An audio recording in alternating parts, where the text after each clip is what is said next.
Antara projek-projek yang dijalankan ataupun yang ditawarkan adalah ternakan kambing, ternakan ikan tilapia, ternakan arnab pedaging, lembu feedlot dan lain-lain lah yang terdapat dalam pakej yang ditawarkan di peringkat program ni.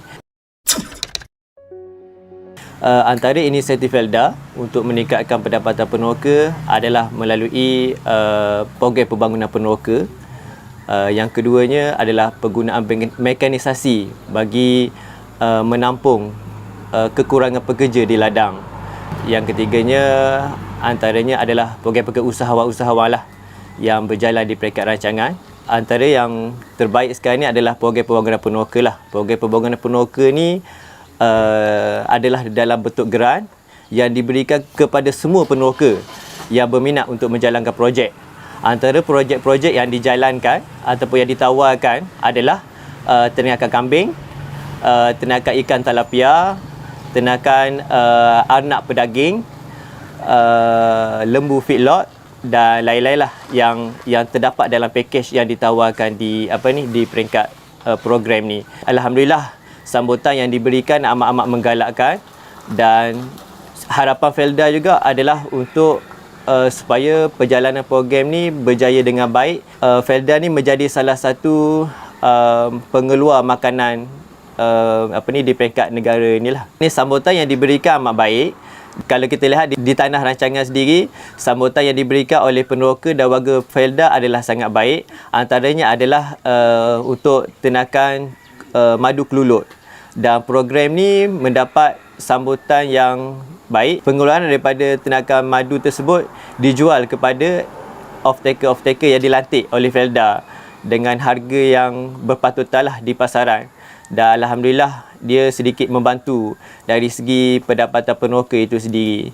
Terutamanya untuk yang generasi kedua lah yang masih mencari-cari peluang di Felda untuk mencari peluang pekerjaan, terutamanya di industri-industri yang lain lah. Selain itu juga program ni juga dapat melahirkan usahawan-usahawan lah di peringkat Felda.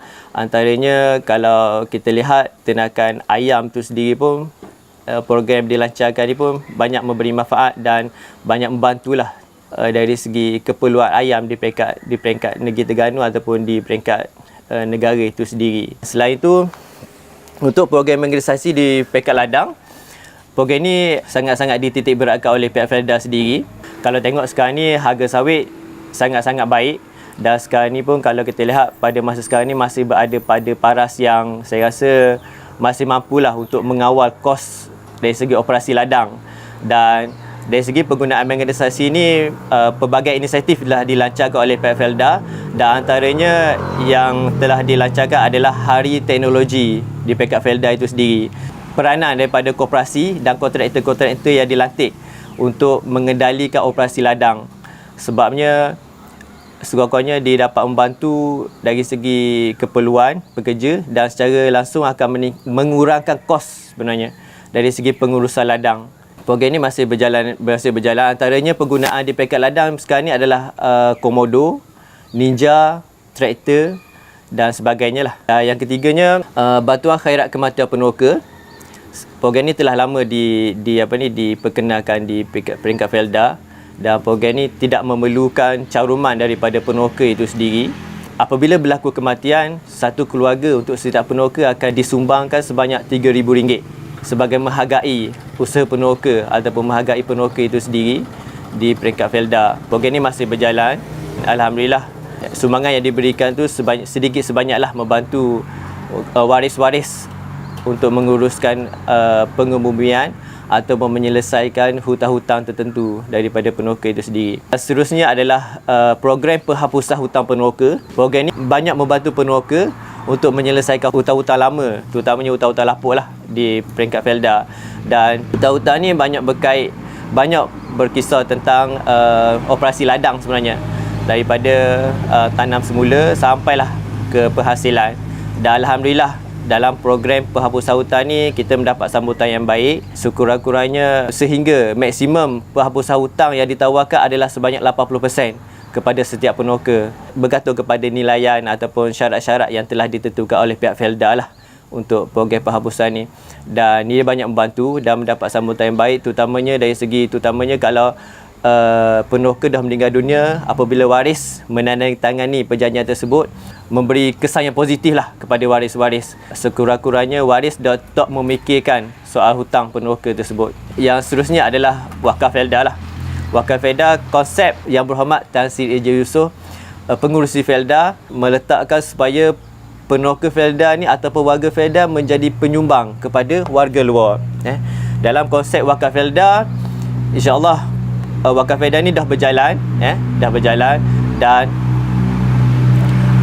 dah dilancarkan pada Oktober 2021 di Menara Felda. Program ni insya-Allah akan memberi impak yang terbaik lah kepada terutamanya warga-warga di peringkat rancangan. Wakaf Felda ni adalah konsep dia adalah wakaf korporat, dan setiap peneroka ataupun warga di peringkat rancangan akan menyumbang dalam bentuk tunai. Felda akan melabur duit tersebut di institusi yang patuh syariah.